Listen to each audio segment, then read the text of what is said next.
이 시간 주님과의 만남을 사모하며 예배의 자리에 나오신 모든 성도님들 가운데 우리 주님의 따뜻한 사랑이 함께하기를 소망합니다.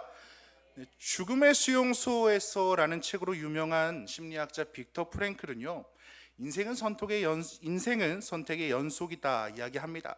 아마 많은 성도님들께서도 이 말을 한 번쯤 들어보셨을 것이고요, 그리고 공감하리라 생각이 됩니다. 맞습니다. 사람은 태어나면서부터 죽음에 이르기까지 수많은 선택의 기로에 서게 됩니다. 내가 한 선택에 따라서 그것이 나에게 유익한 결과가 될 수도 있고요, 악영향을 미칠 수 있습니다. 그리고 이러한 선택은 정말 세세한 작은 삶의 자리에까지 존재합니다. 이렇게 매 순간 그 삶 가운데 선택하며 살아가는 우리에게요, 크나큰 어려움을 주는 게 있습니다. 뭘까요? 바로 유혹입니다. 조금만 더 하면 좋은 것을 얻을 수 있지 않을까 하는 욕망의 소리이기도 한데요, 이러한 유혹을 따라서 선택하게 되면요, 꼭 그 끝에는 안타까운 결말을 맞이하곤 합니다. 제가 지난주에 퇴근을 하고 오랜만에 장을 보러 마트에 방문한 적이 있습니다. 오랜만에 방문인지라 사야 할 것들이 정말 많았습니다. 생필품, 입을 거, 그리고 먹을 거, 또 먹을 거, 어쨌든 이렇게 여러 가지 머릿속에 살 물품들을 생각하면서요, 뭐 사야지 하면서 주차장을 돌아보는데요, 웬걸 한 가지 문제가 있었어요. 주차장이 생각보다 빡빡한 겁니다. 그런데 그렇게 주차장 빈자리를 찾아보는데 마침 저 멀리에서 빈자리가 하나 보입니다. 자, 그런데 한 가지 문제가 있습니다. 빈자리가 있기는 한데요, 매장 입구까지 거리가 조금 먼 거예요. 여기에 주차하면 이따가 물품을 한가득 사고 돌아갈 때 불편할 게 뻔히 보입니다. 여기에서 유혹이 듭니다. 조금만 더 가까이 가볼까? 그래도 이 넓은 주차장에 빈자리 하나 있지 않을까라는 생각을 하고 말이죠. 그렇게 고민하다가 조금 더 가까운 곳에 한 자리는 있겠지라는 머릿속으로 희망 회로를 돌리면서요, 자리를 찾아서 더 가까운 곳으로 차를 옮겼습니다. 그런데 역시나 가까운 곳에 가보니 차가 어떨까요? 빈자리가 없는 거예요. 어쩔 수 없지, 체념하고 다시 아까 받은 자리로 가는데요, 역시 다 경험해 보신 예 같네요. 맞습니다. 그 자리에 바로 조금 전에 다른 차를 주차한 뒤였습니다. 결국 그날 저는요, 정말 맨 끄트머리에다가 주차를 하고 장을 봐야 했습니다. 그래서 조금 더 많이 사지 못한 아쉬움도 있었고요, 조금 더 그렇게 편하려고 했던 선택이요, 결국 최악의 결과를 불러오게 됩니다. 결과를 받아들이기 전에만 해도요, 나름대로 합리적인 선택이라고 생각했습니다. 그 많은 자리 중에 그래도 한 자리는 있을 것이라 생각한 것이죠. 하지만 머릿속에 들려오는 그 생각을 따라, 유혹을 따라 조금 더 편하기 위해서 했던 선택은요, 결국 더 많이 불편해지는 안 좋은 결과를 가져오게 되었습니다. 오늘 본문에도요, 이와 같이 유혹을 따라서 인생의 더 좋은 길을 추구하는 사람들, 좋은 것을 선택하고자 하는 사람들이 등장합니다. 바로 예수님의 형제들의 이야기입니다. 예수님의 형제들이 갑자기 본문에 등장하게 된 것에는요, 2절에서 말하는 것처럼 유대인의 3대 명절 중에 하나인 초막절이 가까워 오면서부터인데요, 초막절, 앞서 말씀드린 것처럼 모든 유대인들이 참여하는 3대 명절 중에 하나입니다. 이 절기는 유대 백성들이 출애굽한 이후에 광야 생활을 할 때에 초막에서 생활했던 것을 기념하는 동시에 또 그 험난한 광야의 삶에서 하나님께서 풍요로운 땅으로 인도하시는 그 은혜를 생각하면서 감사하는 절기였습니다. 그래서 유대인들은요, 이 초막절이 되면 마당이나 옥상에다가 초막을 짓고 8일 동안 축제를 벌였습니다. 또 마침 이때가 이 추수절과 겹치기 때문에 3대 명절 중에서도 가장 풍성하고 큰 축제가 벌어졌다고 합니다. 그만큼 사람들도 많이 모였을 겁니다. 이러한 초막절을 앞두고 형제들은 예수님에게 아주 기가 막힌 제안을 하고 있습니다. 초막절에 그렇게 사람들이 많이 모이면 그곳에서 기적을 베풀어서 사람들에게 예수님 자신을 나타내라는 겁니다. 즉 그 많은 사람들, 수많은 사람들에게 능력을 보여서 인기와 명예를 거머쥐라는 이야기입니다. 우리 본문 3절과 4절의 말씀 우리 화면에 보면서 함께 읽겠습니다. 시작. 그 형제들이 예수께 이르되 제자들도 보게 여기를 떠나 유대로 가소서. 스스로 나타나기를 구하면서 묻혀서 일하는 사람이 없나니 이 일을 행하려 하거든 자신을 세상에 나타내소서 하니. 아멘. 근데 당시 예수님은요, 인기가 있는 유명 인사였습니다. 아시는 것처럼 사람들의 병을 고치셨고요. 또 물고기 2마리와 보리떡 5개로 5천 명이 넘는 사람들을 먹였습니다. 이 사실을 알고 있던 예수님의 형제들은 길거리에서 배회하고 있는 것처럼 보이는 예수님을 참 못마땅하게 느꼈습니다.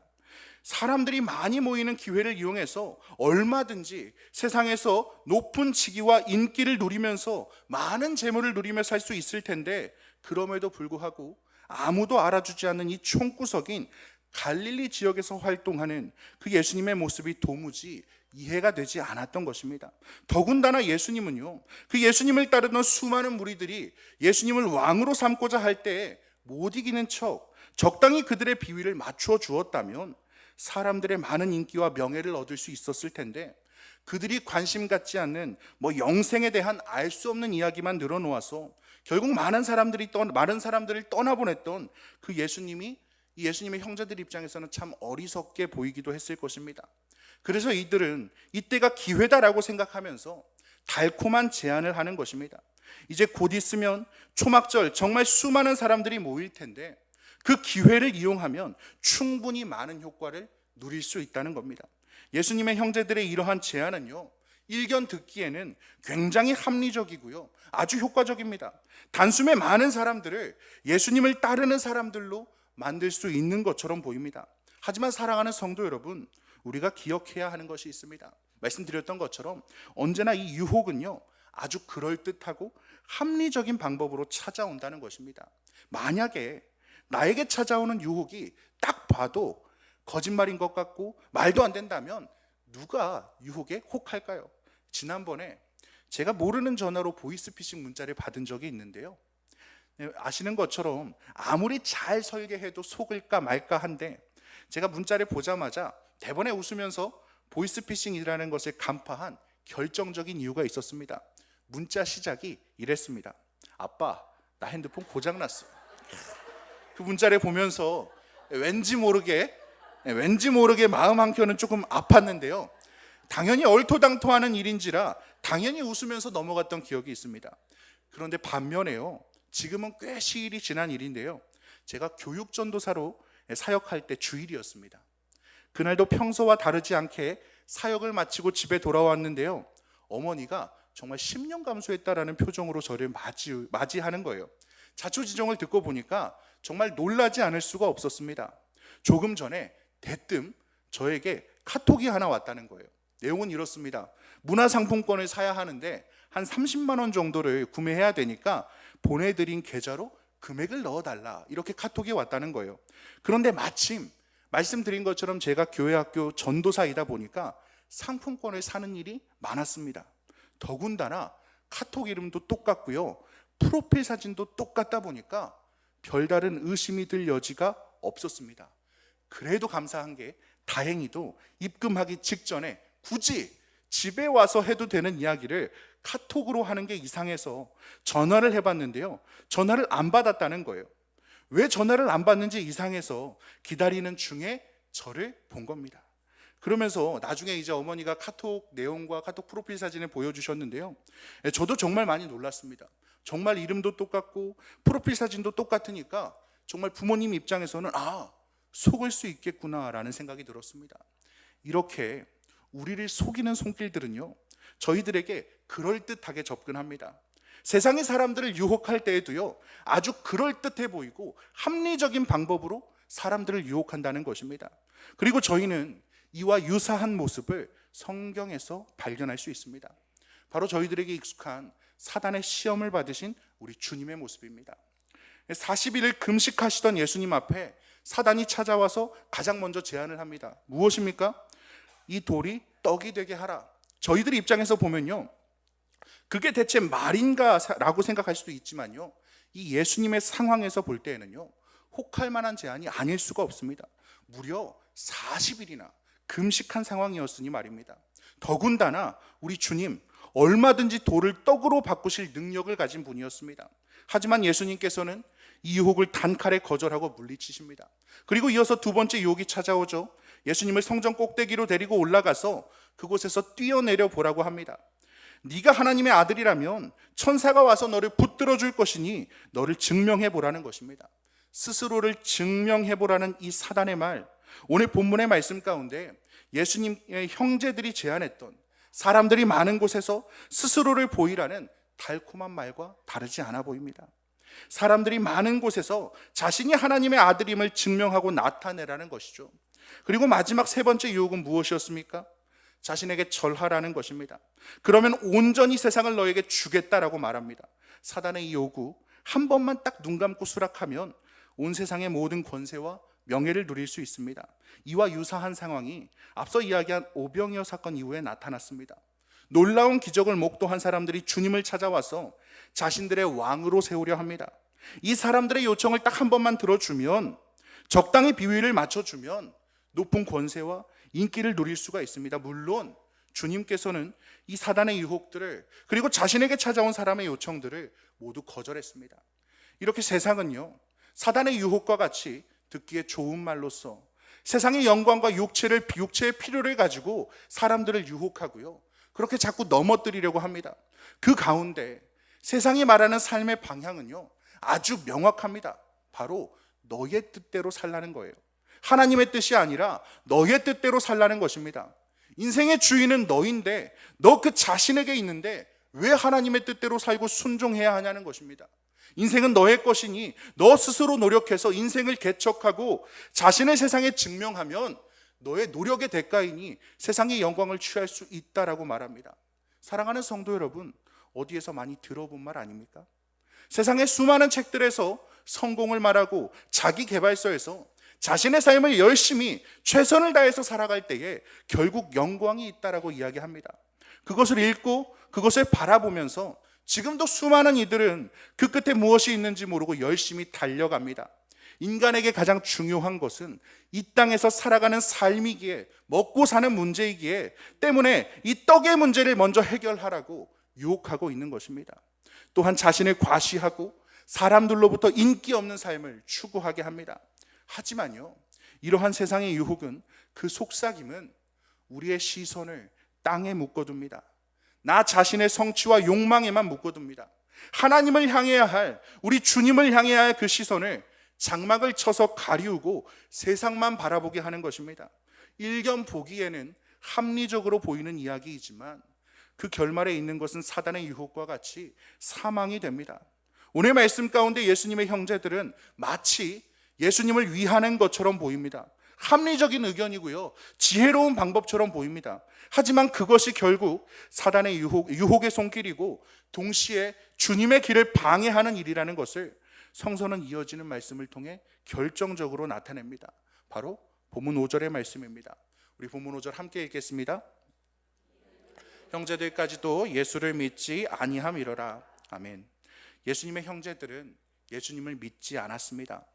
예수님의 그리스도 되심을 믿지 않았기에 이런 말을 했다는 것입니다. 결국 주님을 향한 신뢰가, 아니 믿음이 없었던 이들이 유혹의 통로가 되어서 듣기 아주 그럴듯하게 유혹의 말을 오늘 말씀 가운데 주님에게 전하고 있는 것입니다.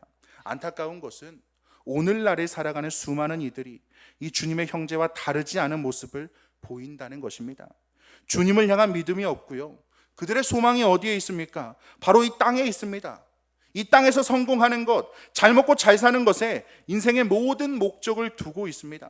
예수님의 동생들처럼 세상에서 성공해서 자신을 드러내기를 갈망합니다. 그렇기 때문에 교회에 헌신하는 것, 믿음의 생활을 이어가는 것을 이해하지 못합니다. 왜 더 좋은 직장을 잡을 수 있는 기회를, 왜 자신을 더 발전시킬 수 있는 귀한 시간을 내버려 두고 교회에 헌신하는지, 믿음 생활을 이어가는지 이해하지 못합니다. 그리고 그렇기에 그들의 입장에서 볼 때에 더욱 최선의 방법을, 합리적인 방법을 제안합니다. 바로 오늘 말씀의 예수님의 형제들과 같이 말이죠.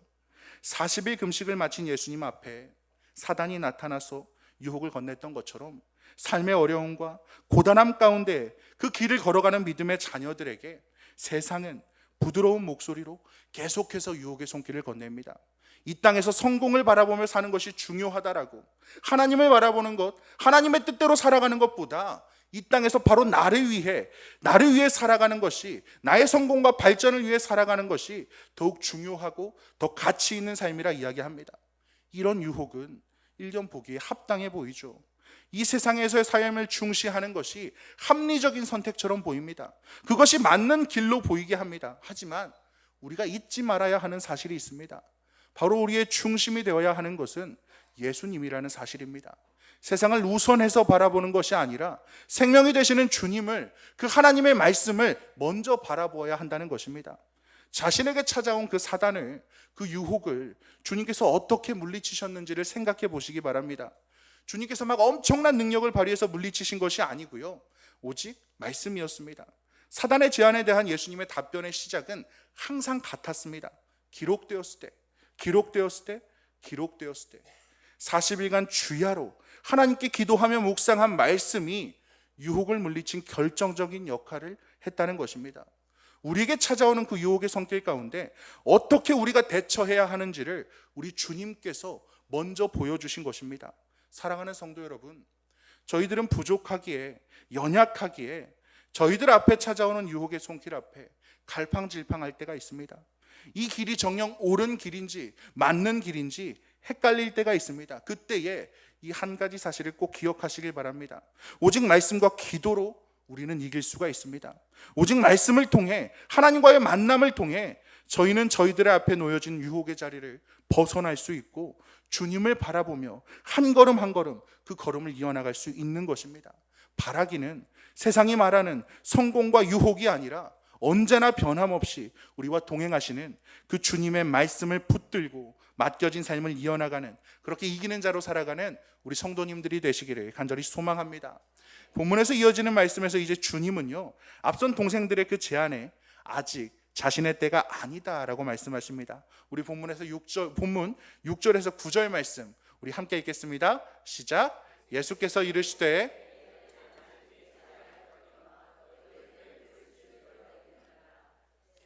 너희를 미워하지 아니하되 나를 미워하나니 이는 내가 세상의 일들을 악하다고 증언함이라. 너희는 명절에 올라가라. 내 때가 아직 차지 못하였으니 나는 이 명절에 아직 올라가지 아니하노라. 이 말씀을 하시고 갈릴리에 머물러 계시니라. 아멘. 네, 저희가 함께 읽은 이 말씀에서는요, 때라는 단어가 무려 3번이나 나옵니다. 주님께서는요 항상 이 때에 민감하셨습니다. 요한복음 2장의 가나의 혼인잔치에서도 어머니 마리아가 요청을 했을 때 예수님께서 뭐라고 말씀하셨습니까? 내 때가 아직 이르지 아니하였나이다 라고 말씀하시면서 때를 말씀하셨습니다. 그만큼 이 때가 중요하다는 것이죠. 그렇다면 오늘 본문 말씀 가운데 우리 주님께서 말씀하시는 이 때가 언제를 가리켜서 말씀하시는 것일까요? 바로 이 때는 주님께서 십자가를 지실 때를 말하고 있습니다. 헬라어로 성도님들께서도 잘 아시는 카이로스라는 단어, 이 단어, 가장 적절한 때, 그리고 하나님의 영광이 가장 잘 드러날 수 있는 하나님의 시간을 의미하는 때입니다. 예수님께서는 그 때가 아니면 가족들의 부탁일지라도 분명하게 거절하셨습니다. 하지만 때가 되었을 때에는, 진짜 그 하나님의 시간이 이르렀을 때에는 저와 여러분들이 잘 알고 계신 것처럼 자신의 목숨까지도 버리셨습니다. 그렇기에 저와 여러분들, 믿음의 자녀로서 살아가는 이 신앙의 삶에 있어서도요, 이 때를 분별하는 것은 굉장히 중요한 일이 됩니다. 하지만 저희들의 삶 가운데 자주 겪게 되는 어려움이 한 가지 있는데요, 바로 우리가 원하는 때와 하나님이 원하시는 때가 다른 경우가 너무나도 많다는 것입니다. 그런데 여기서 문제는요, 이렇게 내가 생각한 때와 하나님의 때가 일치하지 않을 때 대부분의 사람들은, 우리도 그렇습니다만, 자신의 유익을 따라 행동한다는 것이죠. 먼저 충분히 기도하지 않고 나의 유익을 따라서 성급하게 행동함으로 말미암아서 하나님 앞에 영광이 되지 못할 때가 참으로 많은 것 같습니다. 중요한 때일수록 그 때를 분별하기 위해서 충분히 기도하고 때를 따라 순종하는 자세를 가지는 저와 여러분 되시길 바랍니다. 그렇다면 언제가 가장 좋은 때일까요? 사랑하는 성도 여러분, 언제가 가장 좋은 때일까요? 사실 우리는 그때와 시간을 알지 못합니다. 하지만 우리는 모릅니다만 정확히 알고 계시는 분이 있죠. 바로 하나님입니다. 하나님께서는 언제가 가장 좋은 때인지 정확히 알고 계십니다. 그렇기에 삶의 자리에서 우리가 이 한 가지 사실을 꼭 기억하며 살아가길 소망합니다. 하나님께서, 주님께서 나를 위한 가장 좋은 때를 준비하고 계신다. 때와 기한은 항상 하나님께, 그 하나님의 주권에 달려있다는 사실을 망각하게 된다면 우리는 하나님을 원망하거나 낙심하게 됩니다. 하지만 우리가 그 사실을 잊지 않고 마음 가운데 새긴다면 우리는 그 하나님의 일하심을 믿고 하나님의 때를 기다리면서 믿음으로 이 하루를 감당하며 나아갈 수 있다는 것입니다. 물론 이 하나님의 때를 기다린다는 것, 믿음 없이는 결코 쉬운 일은 아닙니다. 하지만 분명한 것은 우리가 기다릴 때에, 그 하나님의 시간을 기다릴 때에 마침내 응답하실 하나님께서 최상의 타이밍에 우리 가운데 응답해 주실 것이라는 사실입니다. 하나님께서는 분명히 저희들의 어려움을 알고 계십니다. 우리의 작은 신음까지도 다 듣고 계십니다. 하나님은 자녀된 우리가 내 때가 아니라 하나님의 때를 믿음으로 끝까지 견디고 기다리기를, 하나님을 신뢰하기를 원하십니다. 우리가 그 과정을 감사함으로 기다리며 기도할 수 있는 것, 바로 하나님께서 모든 것을 합력하여 선을 이루실 것이라는 사실을 믿기 때문일 것입니다. 사랑하는 성도 여러분, 물론 삶의 자리에서 간구의 제목을 가지고 나아갈 때에, 그렇게 기도하며 나아갈 때에 그 간구와 기도가 생각만큼 빠르게 이루어지지 않을 때가 있습니다. 이로 인해서 낙심하기도 많이 하고요, 마음 가운데 원망이 많이 들기도 하실 것입니다. 하지만 사랑하는 성도 여러분, 우리가 한 가지 사실을 꼭 마음에 품고 기도의 자리로 나아가기를 소망합니다. 하나님께서는 나보다 나를 더 잘 아시는 분입니다. 과거와 미래, 그리고 현재와 더불어서 내가 기억하지 못하는 삶의 순간, 그 작은 것 하나하나까지도 하나님께서는 그 자리에 함께 하셨고 기억하시는 분이 되십니다. 그 하나님께서 나를 위해 예비하신 가장 적합한 때가 있다라는 것을 믿음으로 나아가는 저와 여러분 되시길 소망합니다. 그렇게 조급한 마음을 버리고 인내함으로, 간구함으로 나아가는 저와 여러분 되기를 소망합니다. 이제 말씀을 정리합니다. 저희들의 삶에는 언제나 선택의 기로가 있고요, 그 선택의 순간순간 가운데 유혹은 그럴듯한 모습으로 우리에게 다가옵니다. 때로는 합리적인 조언처럼, 때로는 사랑하는 사람들의 걱정처럼 그렇게 포장되어서 나타납니다만, 결국 그 유혹은 하나님의 뜻이 아니라 자기의 뜻을 따르게 만듭니다. 오늘 본문에 예수님의 형제들처럼 말입니다. 하지만 주님께서는 분명히 말씀하셨습니다. 내 때는 아직 이르지 아니하였다. 주님은 그때에 언제나 하나님의 시간을 따르셨습니다. 인기나 명예, 편안함보다는 하나님의 뜻과 때에 순종하는 삶을 선택하셨습니다. 그리고 그 순종의 걸음은 십자가의 길로 이어졌고요, 그 길 끝에는 하나님의 영광과 구원이 있었습니다. 바라기는 사랑하는 성도 여러분, 우리의 삶에서도 언제나 유혹은 찾아옵니다. 하지만 그 순간마다 우리 주님의 모습을 그때 기억하시길 소망합니다. 주님처럼 하나님의 말씀으로 유혹을 분별하고 기도로 하나님의 때를 기다리는 저와 여러분 되시길 소망합니다. 내 뜻과 내 때를 내려놓고 하나님의 때를 기다리는 것 결코 쉬운 일이 아닙니다. 하지만 우리가 믿음의 눈으로 바라볼 때에 주님은 반드시 가장 선하고 완전한 것으로 우리를 인도해 주실 것입니다. 그렇게 우리의 삶을 인도해 주시는 그 주님을 믿음으로 오늘 하루도 말씀으로 먼저 주님 앞에 나아가고 그렇게 주님과 동행하며 나아가는 우리 사랑하는 한신교회 모든 성도님들이 되시기를 주님의 이름으로 간절히 축원합니다. 우리 이 시간 말씀을 생각하면서 함께 찬양하며 나아가겠습니다.